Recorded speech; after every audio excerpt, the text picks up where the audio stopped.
ขอสบายดีเนาะพี่น้องเนาะยำสอนยำสอนยำซ้ายเนาะวันนี้สิไปเลยพาพี่น้องจากพี่น้องทางใดปองเฮามาได้มาเบิ่งวิธีการตีมีดการสูบมีดนี่เนาะ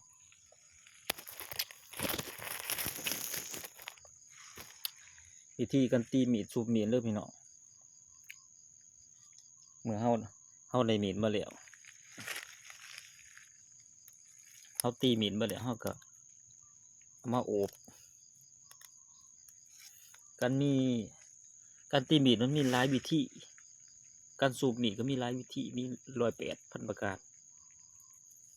การสูบมีดเนาะเดี๋ยวแต่บุคคลผู้ใดสิเอาไปนำใส่ส่วนตัวข้าพเจ้าเองนี่ใส่วิธีการเอาดินเหนียวมาโปะไว้บนที่เฮาบ่อยากให้มันแข็งเอาโปะไว้เอาดินเหนียวโปะไว้พี่น้องเอ้ยนี่เอาดินเหนียวมาโปะไว้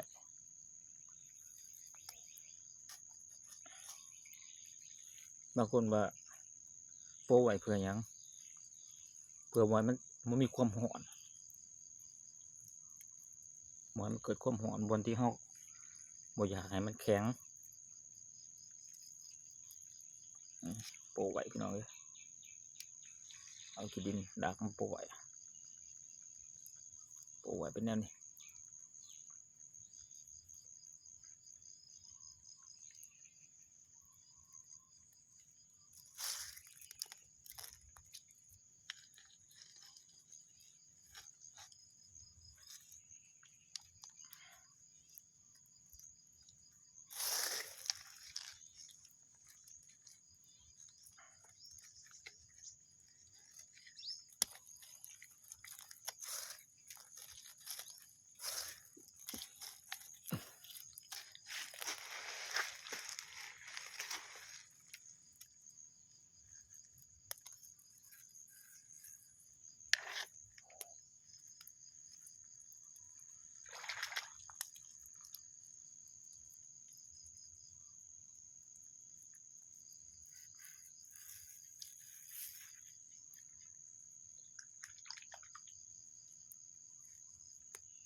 บางคนก็บ่เข้าใจว่าเป็นหยังจังโปะขี้ดิน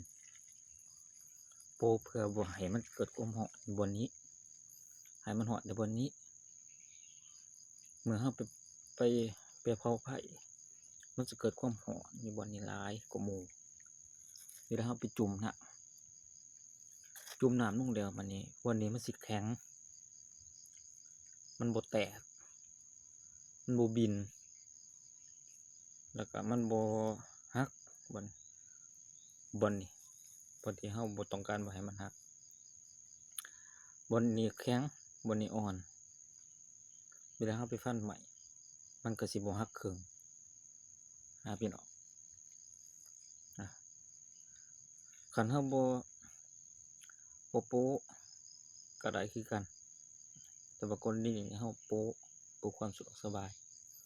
มันเฮาไปซุ่มปึ๊บบนนี้มันก็สิแข็งไปเลยเวลาเฮาไปพันมันก็สิมีบนแข็งบนอ่อนเฮ็ดให้มีดของเฮานั้นบ่หักง่ายเนาะเหมาะกับการใช้งานเอาพี่น้องก็ไปเบิ่งขั้นตอนต่อไปเด้อพี่น้องเลย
ขั้นต้นนี่เป็นการดังไฟพี่น้องเอ้ยดังไฟก็ยากแต่เนี่ย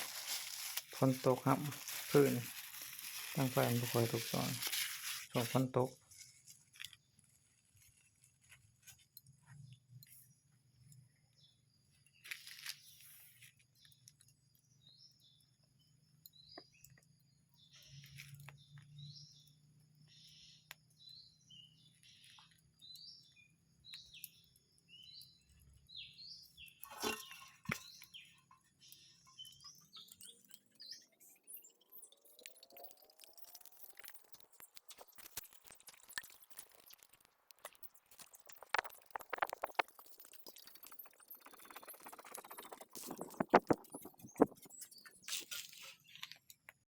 เอาพี่น้องวันนี้เราก็มาดังไฟเนาะดังไฟเพื่อที่เผามีดของเราเข้าสู่การตบวันเผาการสุกมีดนี่เราก็ได้มาด้วยจากใส่ใบเดือยจักสตินเนาะพี่น้องใส่จากใบเดือยจากสตินมาเอาดอกโมมาตัดออกแบบดีๆเขียนใส่เจียเอาดอกโมมาตัดตามเจียที่เราเขียนไว้นั่นแหละก็เขียนเป็นหูบาดหูไว้เอามาตัดตามนั่นแหละเบิดดุกเบิดใบตัดประมาณ2 ใบพี่น้องเลยบ่เปลืองพี่น้องมาตัดเป็นหูพางน้ำเฮากันมาผลดีๆเกียร์มันได้คมแล้วเฮาก็มาโปะดินเพื่อไว้ให้มันหอนบัดนี้หอนอยู่แต่ว่ามันหอนบ่ได้มันหอนบัดพี่น้องเอ้ยนี่ก็สูตรอันต่อไปเด้อพี่น้องการดังไผ่พี่น้องเอ้ยอีสูปีต่อไปพี่น้องไปเบิ่งวิธีการบางคนก็ยังบ่ทันเข้าใจตอนนี้หูจังซะเนาะติดตามทำสมนะครับเบิ่งนำกันเนาะ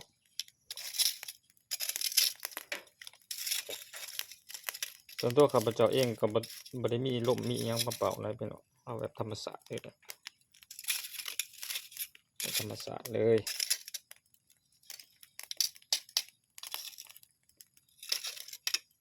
แบบธรรมชาติเอาไว้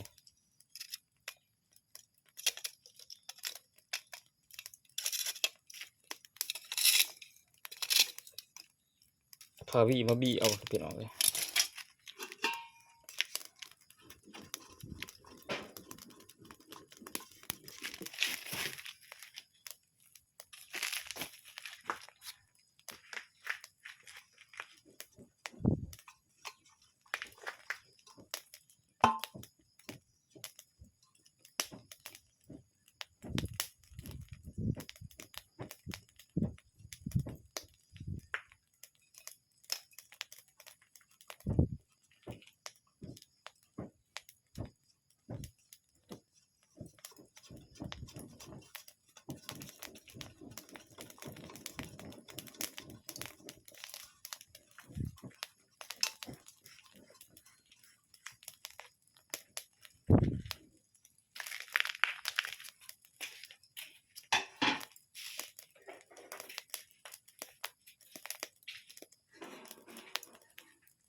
สมัยตะกี้ก็บ่ได้มีมีดมีควันหรอกพี่น้องเอ้ยตะกี้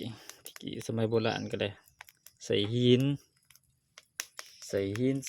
ไม้ไผ่ใส่ติ้วไม้ไผ่เฮ็ดเป็นมีดเฮ็ดเป็นอาวุธสมัยโบราณก็ได้มีแต่ควันหินมาพ่นเอา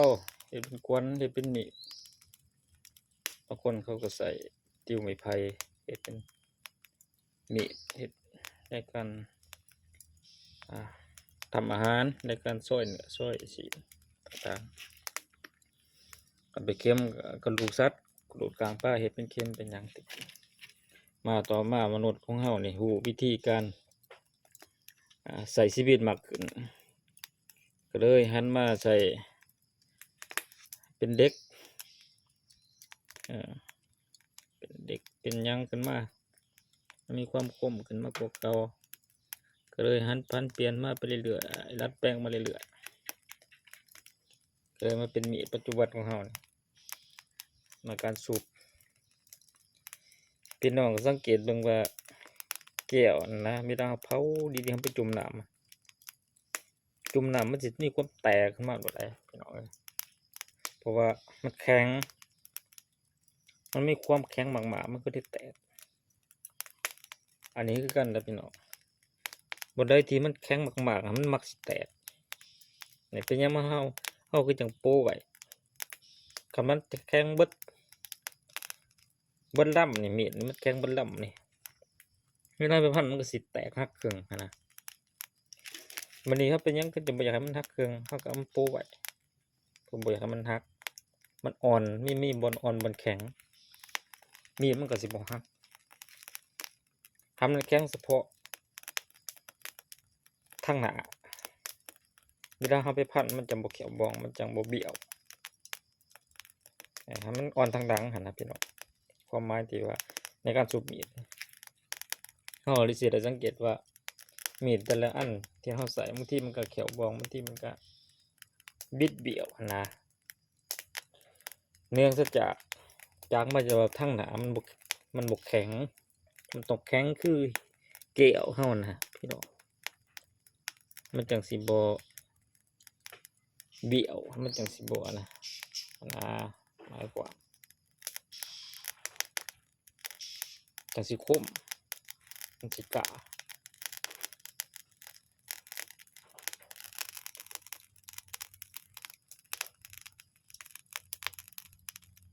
อันนี้ก็เข้าสู่ขั้นตอนในการเผานะพี่น้องบดกันเลยบางคนเขาก็ใส่ไล่เป่าเพื่อความไวเพื่อให้มันหอนไวนะพี่น้องแต่ถ้าผมมีกระป๋าเขาก็บี้เอาพี่น้องใส่แบบธรรมชาติใส่แบบโบราณเป็นยังเขาต้องซื้อบ่ต้องซื้อก็ได้พี่น้อง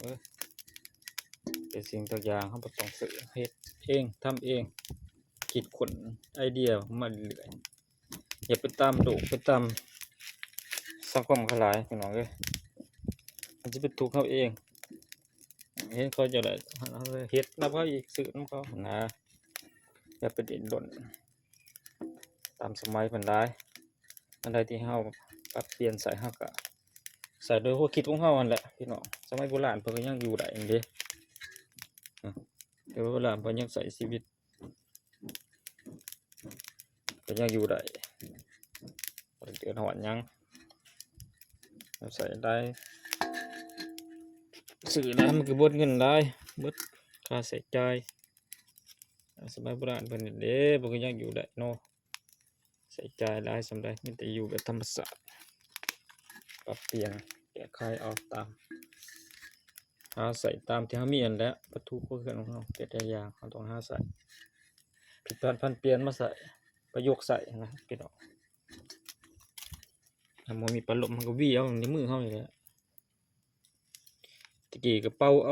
ากระบอกไม้ไผ่เอาทอมาเป่าปูดดังของเบาไฟกันกระลุกหย่อนกระซุกหย่อนก็สำเร็จได้กันพี่น้อง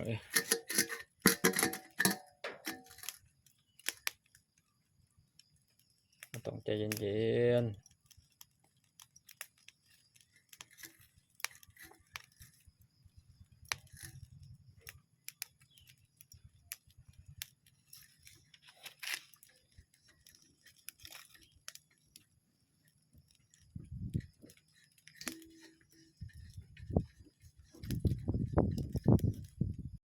เมื่อได้ทีแล้วเอามีดลงพี่น้องเมื่อได้ทีเอามีดลงใส่ไผ่เปลี่ยนดีจุ่มลงใส่ไผ่มาไผ่ดุแต่เขาก็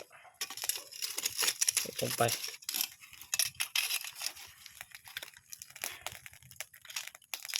ไม่ลงไปหลายบาท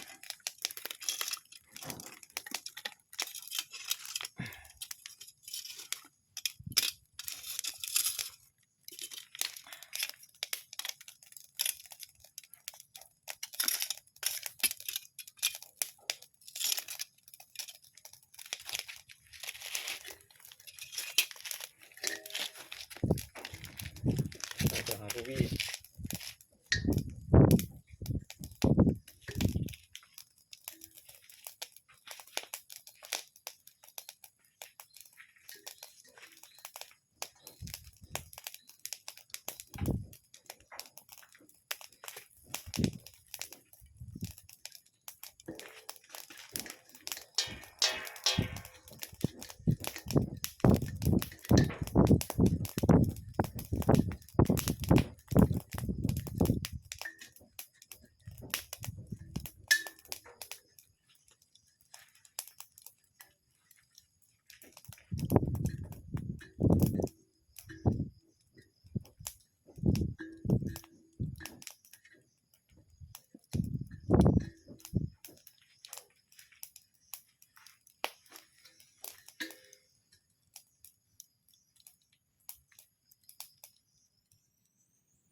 หน้ามืดตาลายพี่น้องเอ้ยเป่า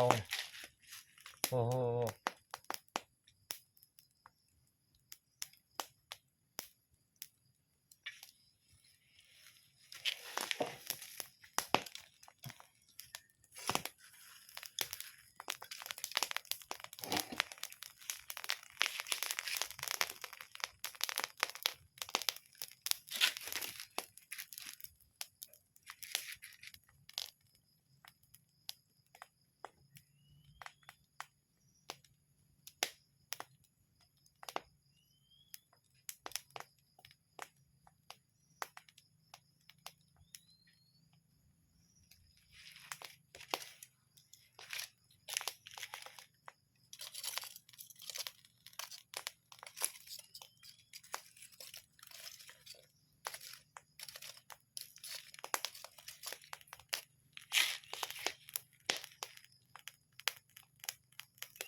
ขั้นตอนนี้เป็นการพ่นเอาขมพี่น้องเอ้ยส่วนหลังจากเฮาสุกแล้วเดี๋ยวเฮาก็พ่นเอาขมมันพ่นไปบัดนี้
ก็ถือว่า